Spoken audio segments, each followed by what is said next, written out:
Physical activity and exercise for older people living with HIV, the perceptions of healthcare professionals. Good day, ladies and gentlemen. Thank you for joining me in this presentation today. Firstly, please let me introduce myself. My name is Levin Chetty. Greetings from the beautiful, vibrant city of Durban, which is situated on the magnificent east coast of KwaZulu-Natal, South Africa. I am an HIV researcher at the University of KwaZulu-Natal, and I do hope that at some point in your life you have the privilege of visiting my home and one of the most desired destinations in the world. Trust me, you will not be disappointed. Medical advances and the resultant improvements in the lives of people living with HIV have produced a new demographic or subset of older adults aging with the virus. This demands a prompt response in both clinical practice and research agendas. Older people living with HIV share many of the same health concerns as the general population, aged 50 years and older. Multiple chronic diseases or conditions, the use of multiple medications, changes in physical and cognitive abilities, and increased vulnerability stresses are of major concern. Exercise is safe and can improve physical fitness and mental health in older people living with HIV. Despite this, older people living with HIV often have sedentary lifestyles and are more physically inactive than other similar populations with chronic diseases. Our study draws on a set of community-based focus group interviews with healthcare professionals in order to understand their perceptions of physical activity and exercise.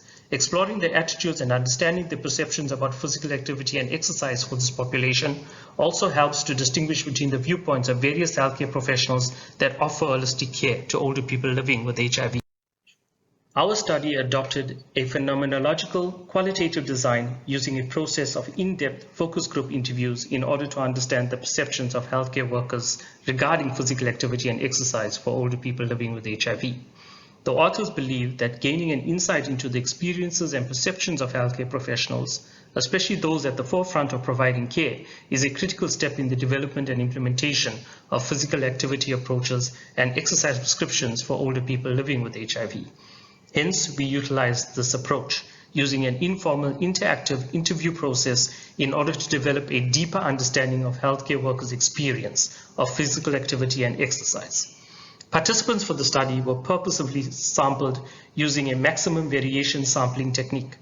This method allowed the inclusion of the multidisciplinary healthcare team of professionals who were involved in the treatment and care of older people living with HIV at the study setting. The focus group discussions with healthcare professionals was conducted in a private seminar room in the department within the healthcare facility.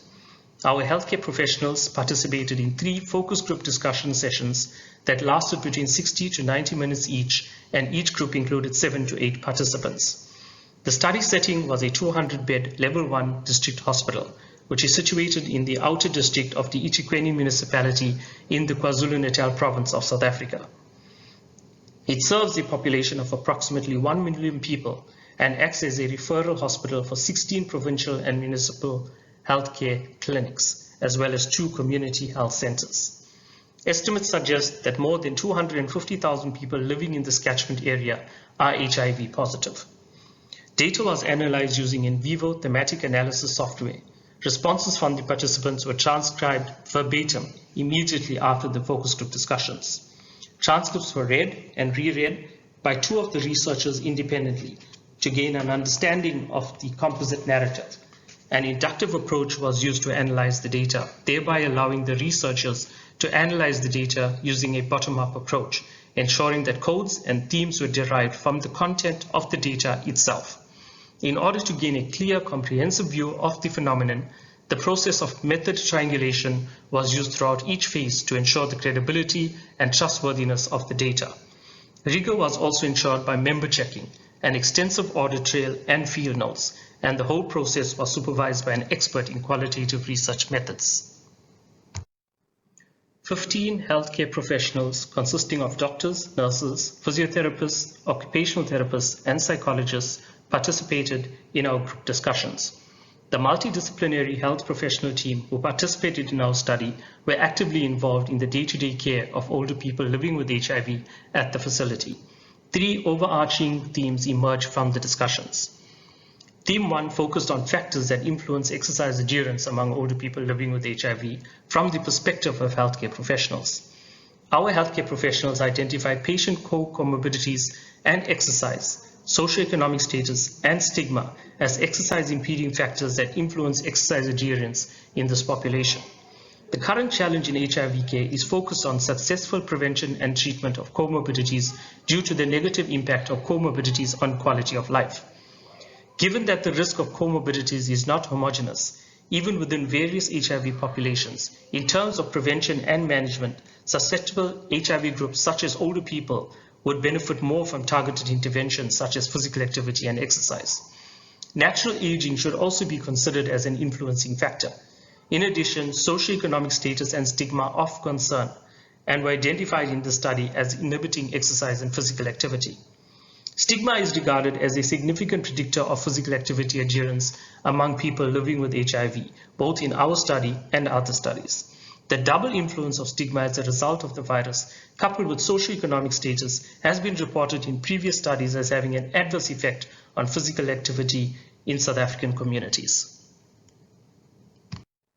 In Theme 2, our participants believe that a multidisciplinary approach, suitable exercise environment, and continuing assessment of participants are vital components for exercise prescription and adherence. The multidisciplinary team approach in HIV care evolved out of necessity due to the diverse characteristics and needs of people living with HIV. There is ample evidence that the multidisciplinary team approach works in the management of other chronic illnesses, such as mental health, diabetes, cancer, and heart disease. The healthcare workers in our paper believed it would be a suitable approach for exercise prescription and adherence in older people living with HIV. A suitable exercise environment and the continuing assessment of health parameters were recommended in previous studies, which identified similar factors as enablers of long-term participation in physical activity programs for people living with HIV. Regular health monitoring of individuals with HIV is encouraged throughout the exercise program and is generally recommended for persons with chronic diseases. Also, maintaining adequate hydration and exercising in a venue with comfortable temperatures and excellent ventilation are just as important because of potential problems with sweating and temperature regulation that can occur with automatic dysfunction. In Theme 3, our participants were quizzed about their understanding of exercise prescription for older people living with HIV. The lack of advice about physical activity and exercise parameters from healthcare providers has been widely reported by people living with HIV. Our healthcare workers believe that multimodal exercise prescription was best suited for this population. Multimodal exercise training has been indicated prior for people living with HIV, given its potential to improve several aspects of physical fitness and cardiometabolic risk.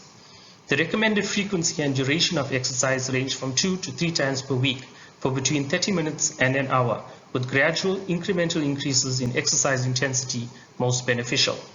The principles for exercise prescription use for healthy adults can generally apply to people living with HIV, with some modifications according to their health status.